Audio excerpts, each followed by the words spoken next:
রাধে রাধে বন্ধুরা। তো আজ সকাল সকালে আমি ব্লগটা স্টার্ট করে নিলাম। তো আজ হলো গিয়ে বৃহস্পতিবার, গুরু পূর্ণিমা। তো আজ আমি সকাল সকাল তাড়াতাড়ি করে আমার সকালের কাজকর্মগুলো শেষ করে নিচ্ছিলাম, কারণ রাত্রে আজ একটা বিয়ের বরযাত্রী যাওয়ার নিমন্ত্রণ আছে। তো বরযাত্রীতে যাব আমি, আমার হাজব্যান্ড আর আমার ছোটো মেয়ে। তো তাড়াতাড়ি করে সকালের কাজকর্মগুলো শেষ করে আবার এদিকে পুজোও তো দিতে হবে, যেহেতু আজ পূর্ণিমা তিথি আর এদিকে হলো বৃহস্পতিবার। তো বৃহস্পতিবারে আমাদের বাঙালি ঘরে সবাই জানেই যে বৃহস্পতিবারে পুজো দিতে খানিকটা সময় লেগে যায়, যেহেতু বৃহস্পতিবারে আমাদের ঘট বসাতে হয়, পাঁচালি পড়তে হয়, সময় লাগে তাতে। আর এদিকে পূর্ণিমা যেহেতু, তো আমার ঠাকুরও অভিষেক করতে লাগবে, তো সময় লেগে যাবে। তো আমি তাড়াতাড়ি করে এদিকে কাপড় কাচা আমার শেষ করে নিলাম। তো দেখতে পাচ্ছ আজকে আমি অনেকগুলো কাপড় ধুয়েছি। এদিকে গরম অনেক বেশি বেড়ে চলেছে, তো তার জন্য রোজ 2-3 জোড়া করে বেশি বেশি কাপড় বের হচ্ছিল। তো তার জন্য কাপড় অনেকটা বেশি হয়ে যায়। তো কাপড় অনেকগুলো 3 বালতি প্রায় আমি কাপড় ধুয়েছি আজ একাই। তো কাপড় ধোয়ার পর এখানে আমি কাপড়গুলো রোদ্রে দিচ্ছিলাম। তো রৌদ্রতে দিচ্ছিলাম, বেশি সময় লাগবে না, শুকিয়ে যাবে। তো যে রৌদ্রর যে তাপ, তো ওই তাপে কাপড় বেশি সময় লাগেই না, এত তাড়াতাড়ি শুকায় যায়। তো ভাবো কত রৌদ্র, তাই না? তো তোমাদের এদিকে কে কোথার থেকে আমার ব্লগটা দেখছো কমেন্ট বক্সে জানাইও, আর তোমাদের ওদিকে গরম কেমন সেটাও কমেন্ট বক্সে বললো কেমন। তো এদিকে দেখো, আমি এদিকে ঘর মুছছিলাম। রোজই ঘর মোছা হয়তো, আমি ভাবছিলাম যে আজকে মুছবো না, তো আমি ভাবলাম পূর্ণিমা তিথি ঘরটা মুছবো না, ভাল লাগে না। তো তার জন্য তাড়াতাড়ি করে আমি ঘরটাও মুছে ফেলেছি। তো এদিকে আমার নিচে সিঁড়িও মোছা মোটামুটি কমপ্লিট। তো তাড়াতাড়ি করে আমি স্নান টান সেরে আমি চলে গেলাম ছাদে ফুল উঠাতে। তো ফুল এনে আমি এখানে পুজো রেডি করতে লেগে পড়লাম। তো এখানে আমি পঞ্চদ্রব্য একটা ঘটে রেডি করছিলাম, যেহেতু আমি ঠাকুরকে আজকে অভিষেক করাবো, তো তার জন্য। তোমরাও কি এভাবে পঞ্চদ্রব্য তো রেডি করে নাও, নাকি এক এক এক করে স্নান করো? আমাকে কমেন্ট বক্সে জানাইও তো। তো আমি মনে করি একসাথে সব কিছু দিয়ে নিলেই সুবিধা হয় ঠাকুরকে স্নান করানোর জন্য। আর যেহেতু আমার মুকুটটা আমি অনেক কষ্ট করে ঠাকুরকে পরিয়েছি, এটা চেষ্টা করছিলাম খোলার জন্য, কিন্তু আমি খুলতে পারছিলাম না। তো তার জন্য আমি এভাবে ঠাকুরকে স্নানটা করিয়ে নিলাম।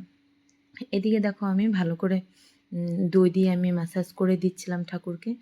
দই দিয়ে না ভালো করে ম্যাসাজ করে নিলে তা ঠাকুর অনেক উজ্জ্বল হয়ে যায়, ঠাকুরের ত্বকটা। যে কোনো অষ্টধাতু হোক, কাঁসা হোক, পিতল হোক, দই দিয়ে যখন আমরা স্নান করাই, ভালো করে ম্যাসাজ করে দিই, ঠাকুর অন্যদিন থেকে অনেক বেশি করে উজ্জ্বল হয়ে যায় সেদিন, তাই না? তোমার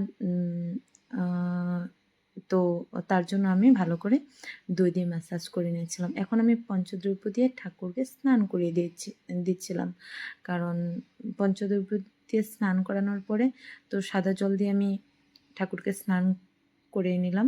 তো করিয়ে আমি এখানে উঠিয়ে রুমাল, ঠাকুরের যে তাওয়াল ছিল সেই তাওয়াল দিয়ে আমি ঠাকুরকে মুছে ঠাকুরের আসনে আমি ঠাকুরকে বসিয়ে নিলাম। তো তারপরের কাজটা হলো আমি ঘট রেডি করতে হবে, যেহেতু আজকে বৃহস্পতিবার। তোমাদেরকে আমি বলেছি যে আজকে ঘট বসাইতে হবে। আমরা তো প্রত্যেক বৃহস্পতিবারেই নতুন করে ঘট স্থাপন করি। তো এক সপ্তাহ গেলে তারপর আমরা সেই ঘরটা উঠাই। তো তোমরাও কি ওরকমই করো? আমি তো ছোটোবেলা থেকে দেখে এসছি যে আমাদের মা ঠাকুমারা এভাবে করতো, তো সেভাবে আমিও করছি। তো তো এখানে আমি ঘটে আমি সিঁদুরের ফুটো দিয়ে নিলাম। আমি তো এইভাবে স্বস্তিক চিহ্ন বানিয়ে নিই, আমাকে অনেক ভালো লাগে স্বস্তিক চিহ্ন দিয়ে ঘট অঙ্কন করতে। তো এদিকে আমি ধান দুব্বা দিয়ে আমি ঘরটা স্থাপন করে নিলাম।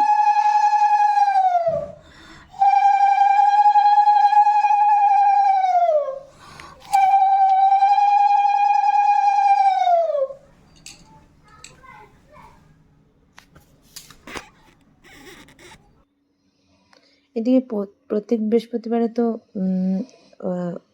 আমি পাঁচালিটা পড়ি। তো আজকে যেহেতু সময় একটু কম ছিল, তার জন্য আমি পুষ্পাঞ্জলি মন্ত্রটুকু পাঠ করেই আমি আজকের পূজাটা এখানে শেষ করলাম।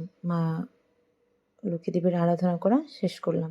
তারপর আমি পূজাটা কমপ্লিট করে চলে গেলাম আমার নিত্য কাজে। যেহেতু শুধু একটা হাউসওয়াইফের অনেক কাজ থাকে, সে সব কিছু আমরা একটা ভিডিওতে দেখাতে পারি না, যদিও যতটুকু সম্ভব দেখানোর চেষ্টা আমি করেছি। তো এখানে পূজা শেষ, আমার পূজা শেষ, এখানে কমপ্লিট পূজা। তো আমি এইভাবে আজকে সাজিয়েছি ঠাকুরের আসনটা, সেটাই তোমাদেরকে দেখালাম। এদিকে রাত্রে আমি বলেছিলাম আমার বিয়ের নিমন্ত্রণ ছিল আমাদের, তো সেই বিয়েতে আমরা গেছিলাম। তো এদিকে দেখো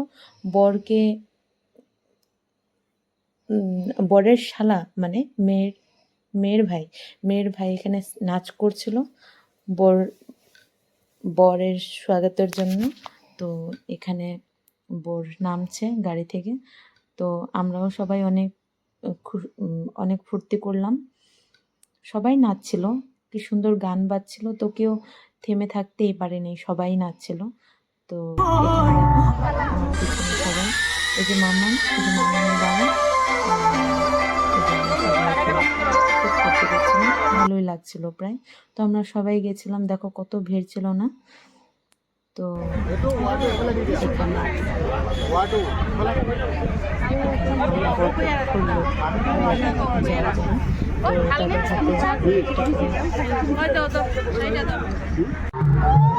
জিনিস ছিল, তত্ত্ব ছিল, সেই তত্ত্বগুলো আমরা দিয়ে দিলাম।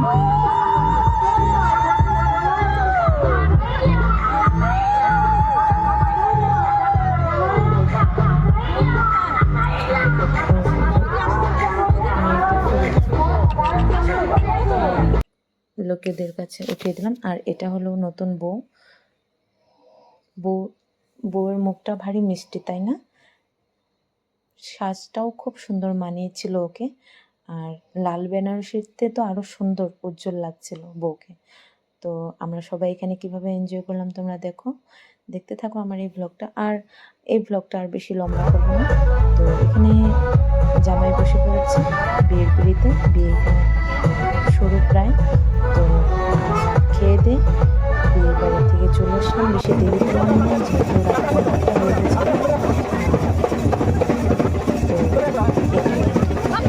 শুভ বৃষ্টি হচ্ছিল, তার জন্য